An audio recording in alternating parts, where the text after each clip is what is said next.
अस्सलामुअलैकुम। मोहम्मद अज़हर सिद्दीक अपने programme math views के साथ हाजिर खिदमत हैं। चीज़ें तब्दील हो रही हैं और वो वाकई देखिए मैं ऐसी बात नहीं कर रहा होता। कुछ हालात व वाक़यात समझने की ज़रूरत है और समझने चाहिए ताकि चीज़ें बड़ी वजाहत के साथ सामने आ जाए। लेकिन जुल्म व तशद्दुद जो है वो भी कम नहीं हुआ। पाकिस्तान तहरीक इंसाफ के कारकुनान पर इमरान खान साहब फेस कर रहे हैं जब से कमाल करेंगे जी। GIT ने, आप अंदाज़ा लगाएं, बदनीति की कोई ना कोई शर्म ना कोई हया, और किस तरह से जो है ना GIT का जो हेड तब्दील किया गया और फिर GIT जिस तरह कसूरवार ठहराया। तफसीलात मैं आपके सामने पहले मैं रख चुका हूँ कि इस GIT का जो हेड है वो तब्दील कर दिया गया और किस तरह से जो कसूरवार ठहराने के बारे में रिपोर्ट दाखिल कर दी गई।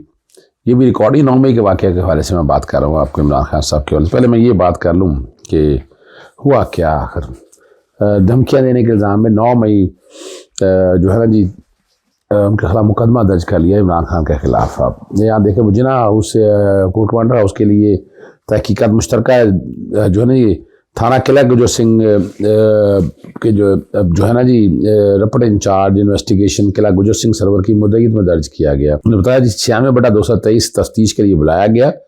ने उंगली के इशारे के साथ, ज़रा समझिएगा, ये उंगली के इशारे के साथ PTI ने सरबराह ने इमरान केशवर और दीगर मेंबरान को धमकाया और उस रिपोर्ट के मुताबिक साबिक़ वज़ीर आज़म ने धमकी दी, अगर PTI की हुकूमत वापस आ रही है आप सुन लें, आपने रहना नहीं है। अच्छा, ऐसे ही बताता चलूँ, आपने तारीख़ी तौर पर याद होगा ना नवाज शरीफ क्या कहता रहा है, मरियम सफदर क्या कहती रही हैं और उनके अरकान क्या कहते रहे हैं, क्या हुआ उसका रिकॉर्ड पे राना सनाउल्लाह ने जो बातें की हैं। चलें, और वो जो बात कह रहे हैं कि जी तफ्तीश के दौरान किसी के मुलज़म को अफसर को डराना, हुकूमत में आकर इंतखाबी कार्रवाई निशाना बनाने की धमकी देना, आज़ादाना और गैर जानबदार तफ्तीश को रोकना है। मुल्ज़म का ये अमर कानून की खिलाफ वर्जी है। 14 जुलाई को 9 मई के वाक़े के हवाले से ना जो इमरान खान साहब तहकीकात के लिए कमेटी के सामने पेश हुए थे और अपना बयान कलमबंद कराया था। ये पूछकर जो है ना वो सरवर उठाने के हवाले से भी थी। इमरान खान साहब तो कंसर्न नहीं है इन सारे मुकदमात से। मुकदमे में इन हमलावरों को मदद का इल्ज़ाम लगाया गया है जिन्होंने इनकी गिरफ्तारी के बाद जिना उसमें तोड़ फोड़ की थी और उसको आग लगा दी थी। ठीक है ना जी। और आपको पता है 9 मई का वाक़या क्या था, एहतसाब ब्यूरो ने जो गैर कानूनी गिरफ्तारी की थी, कोई वारंट ऑफ अरेस्ट नहीं थे, ये भी रिकॉर्ड, ये सारी चीज़ें साबित हो चुकी हुई हैं। लेकिन पाकिस्तान के अंदर निज़ाम ही कुछ अजीब सा है कि यू कांट से एनीथिंग। जो कुछ हो रहा है वो आप अंदाज़ा लगा सकते हैं कि क्या हालात वाक़यात हैं। मैं इसी के साथ पहले एक बात कर लूँ और मैं आगे ले चलता हूँ। वो सीमाब ताहिर पे है जी। जिस्मानी लोग खबर ये चलाई गई जिस्मानी रिमांड की इस्तदा मुस्तरद कर दी। ये एक तरीका वारदात है या तरीक़ाकार है।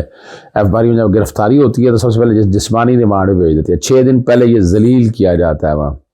जिस्मानी रिमांड को इतना मुश्किल काम है, कहाँ पकड़ के 6 दिन पकड़ के, ये भी हमारे जजेस को सोचना चाहिए।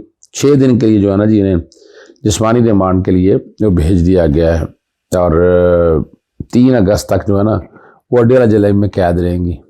यानी इसका मतलब है ये FIR लाहौर की नहीं है, ये पिंडी की FIR के अंदर क्या ताल्लुक़ है इनका।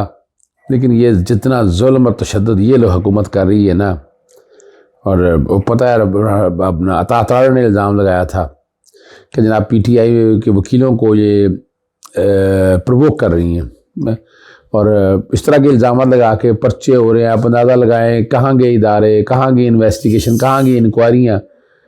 और 9 मई के वाक़े से पहले बहुत सी लिस्टें तो बन चुकी हुई थी लेकिन और ये पुलिस वालों ने और नून लीग वालों के साथ मिलकर ये बैठकर तैयार की थी। ये भी रिकॉर्ड के ऊपर है। ठीक है ना जी, ये भी रिकॉर्ड के ऊपर है चीज़ें जो आप समझ सकते हैं।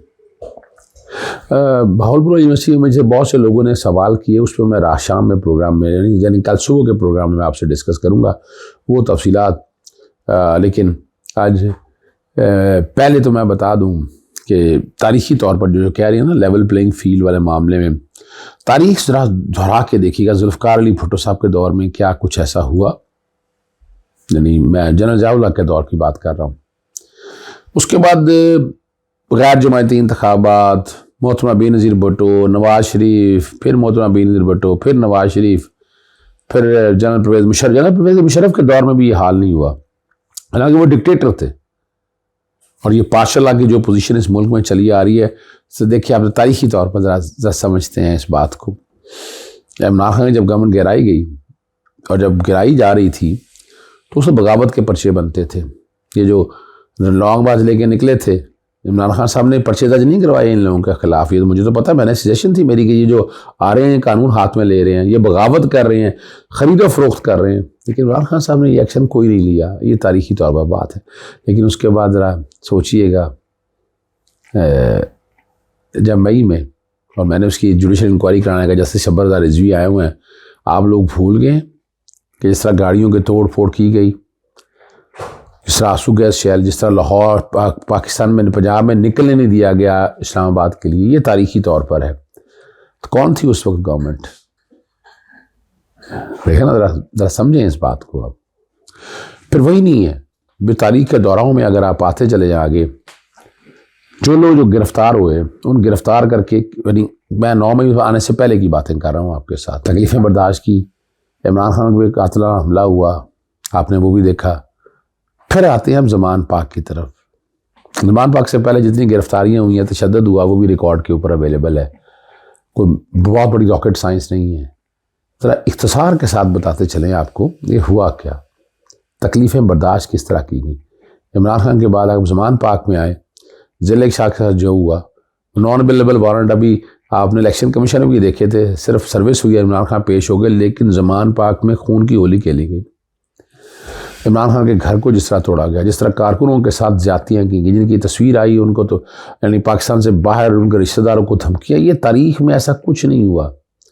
जिस तरह तशद्दुद किया गया, जिस तरह जुल्म किया गया, ये जुल्म का कायम माशरा जो है ना, बड़ा मुश्किल है। याद रखिएगा, ये हालात आपके सामने हैं, तारीखी तौर पर समझिएगा इन चीज़ों को। फिर 9 मई के वाक़या के आड़ के अंदर वो यकीनन जिन्होंने किया है वो तो बहुत बड़ी सज़ाओं के मुस्तहिक़ हैं, लेकिन उसकी आड़ में पुलिस को इतने खुली आज़ादी, कई लोग कई पैसे बनाए जा रहे हैं, कई लोगों को सियासी इंतकाम का निशाना बनाया जा रहा है, रिश्तेदारों को आपने इस आड़ के अंदर सियासी वफादारियाँ तब्दील करने की पूरी कोशिश की। तारीखी तौर पर आपने देखा क्या हुआ, प्रेस कॉन्फ्रेंसें करवाई गई, आपने घर तोड़े, यानी डिटेंशन ऑर्डर में तो कोई मुजरिम ही नहीं है, घर तोड़े गए।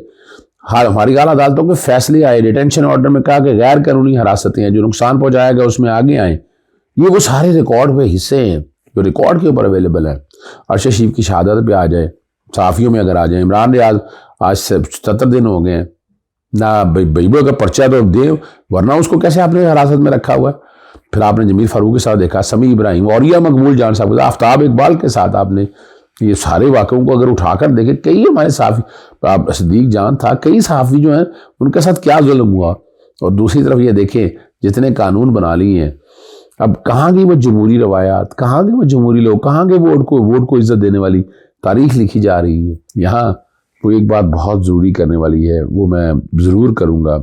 और फरमाने बारी ताला है, और जब लोगों में फ़ैसला करने लगो तो इंसाफ से फ़ैसला किया करो। अल्लाह तुम्हें बहुत खूब नसीहत करता है, बेशक अल्लाह सुनता है और देखता है। सूरह निसा है। अदल के मानी हकदार को उसका पूरा हक अदा करना है। इस्लाम में अदल इंसाफ पर बहुत जोर दिया गया, चूँकि ये वस्फ़ है जिसे अपनाने वाली कौम सरबुलंदी और सरफराजी से हमकिनार होती है, और जिन माशरों में इस गौहर ग्रां माया से महरूमी पाई जाती हो, वह रूबाए जवाल होकर तबाही और बर्बादी से दो चार होती है। यही वजह है कि कुरान मजीद और हदीस मुबारका में अदल इंसाफ के क़याम पर बेइंतहा जोर दिया गया। बाहैसियत मुसलमान हम पर लाजिम है कि हम अल्लाह रब्बुल आलमीन के अहकामात और रहमतुल आलमीन सल्लल्लाहु अलैहि वसल्लम के इरशाद आलिया पर कमा हक़ अमल पैरा हूँ। और जब अल्लाह ताला उसके हबीब रसूल सल्लल्लाहु अलैहि वसल्लम किसी बात से फैसला कर दे तो उन्हें फैसला कर दे तो उन्हें बगैर चूँ चढ़ा तस्लीम कर ले। उन्हीं ने काम की रोशनी में माशरे में सही माने में अदल इंसाफ को जारी रखे। मालिक कायनात ने अहले ईमान को ताकीदन फरमाया, जब भी लोगों के दरमियान फैसला करने लगो तो अदल इंसाफ से फैसला करो। यानी अगर हुक्मरान या मनसब का गज़ा पर फायज है या पंचायत का सरबराह इस तरह बरादरी का बड़ा हो, और ये सारी चीज़ों को सामने रख के, दलाइल अपनी जगह बात है जो बात समझने वाली है। अदल इंसाफ एक ऐसा आलमी वस्फ़ है जो किसी भी कौम या माशरे को इस्तेकाम अता करता और बका की ज़मानत फराहम करता है। और इंसाफ भी ऐसा हो कि सबके लिए यकसा हो। ये अदल नहीं कि अगर कोई अमीर आदमी जुर्म करे तो छोड़ दिया जाए और जब गरीब को सख्त तरीन सजा दी, जैसा कि हमारे माशरे में दिखाई देता है। ये जो बातें हैं ना जी कि, और इसमें हदीस मैं उन नहीं दोहराना चाहता, मैं सिर्फ आपके सामने रखा करता हूँ।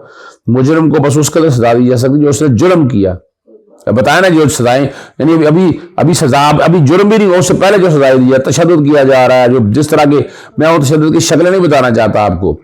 और ये जो याद रखिएगा, जुर्म की उससे जायद सजा जुल्म के ज़िम्मे में आता है, जिसकी इस्लाम हरगिज़ इजाज़त नहीं देता। जैसा कि खालिक़ आलम ने आखिरी किताब हिदायत में इल्म व इंसाफ में फरमाया है, ऐमान वालों अल्लाह के लिए इंसाफ की गवाही देने के लिए खड़े हो जाओ, और लोगों की दुश्मनी तुम्हें इस बात पर आमादा ना करे, ये ध्यान से सुनिएगा, लोगों की दुश्मनी इस बात पर तुम्हें आमादा ना करे कि इंसाफ छोड़ दो, इंसाफ किया करो, यही परहेजगारी की बात है। और अल्लाह ताला से डरते रहो, कुछ शक नहीं कि अल्लाह और तुम्हारे अमाल से बाखबर है। सूरह माइदा है। और जब ब्रैकेट में किसी की निस्बत कोई बात कहो तो इंसाफ से कहो कि वो ब्रैकेट में तुम्हारा रिश्तेदारी हो, अल्लाह के अहद को पूरा करो। सूरह अन-नाम है।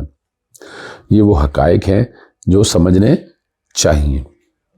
एक बात जो है वो जज की अहलिया के तसद्दुद के बारे में जो बात कही जा रही है, जो सूरत हाल सामने आई है, और मुतासरा बच्ची का बयान रिकॉर्ड कर लिया, ज़ख्मी बच्ची और वालिद का बयान भी है। 1 अगस्त तक जो है खातून खाना उनकी ज़मानत है, और पुलिस का कहना है कि मेडिकल रिपोर्ट ताहाल मसूल नहीं हुई। जुर्म में शरीक तमाम अफराद की छानबीन की जा रही है, और तमाम कार्रवाई जो है कानून के मुताबिक लाई जाएगी। चाइल्ड लेबर कानूनन जुर्म है।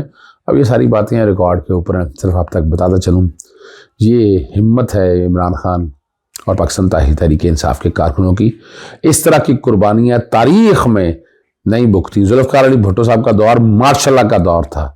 मार्शल में तो आप ये सारा कुछ बर्दाश्त कर सकते हैं, क्या जमहूरी दौर में इस तरह के तशद्दुद, जुल्म, फसाइयत, फ्रॉड, फ्रेब और ये जो फाशिज्म हुआ है, कभी हुआ है? नहीं हुआ। इजाज़त चाहता हूँ। अस्सलाम वालेकुम, अल्लाह हाफ़िज़। पाकिस्तान जिंदाबाद।